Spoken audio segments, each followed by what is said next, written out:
মুখ্যমন্ত্রী সুস্থ শৈশব সুস্থ কৈশোর অভিযান ৬.০ শুক্রবার থেকে শুরু হয়েছে। পশ্চিম ত্রিপুরা জেলার জেলাভিত্তিক এই টিকাকরণ কর্মসূচির আনুষ্ঠানিক সূচনা হয় বেলাবর প্রাথমিক স্বাস্থ্যকেন্দ্রে। এই কর্মসূচির আনুষ্ঠানিক সূচনা করেন স্থানীয় বিধায়িকা মীনা রানী সরকার। সঙ্গে ছিলেন পশ্চিম ত্রিপুরা জেলার জেলা সভাধিপতি হরিদুলাল আচার্য, পশ্চিম জেলার মুখ্য স্বাস্থ্য আধিকারিক সহ আরও অনেকেই। এই কর্মসূচি চলবে আগামী ২২শে ফেব্রুয়ারি পর্যন্ত। ৯ ফেব্রুয়ারি থেকে ১৩ ফেব্রুয়ারি পর্যন্ত স্কুল, অঙ্গনওয়াড়ি সেন্টার, টেকনিক্যাল কলেজগুলোতে চলবে এই কর্মসূচি।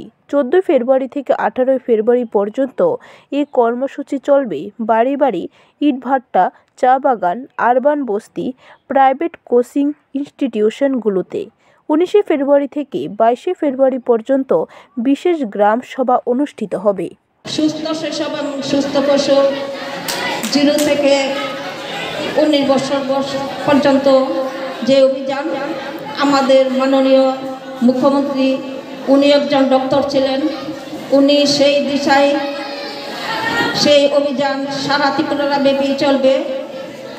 9 ফেব্রুয়ারি থেকে 22শে ফেব্রুয়ারি 14 দিন যাবৎ এই প্রোগ্রাম চলবে।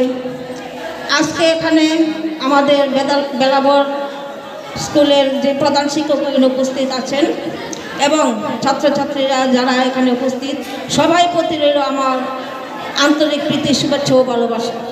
ব্যুরো রিপোর্ট, খবর ত্রিপুরা।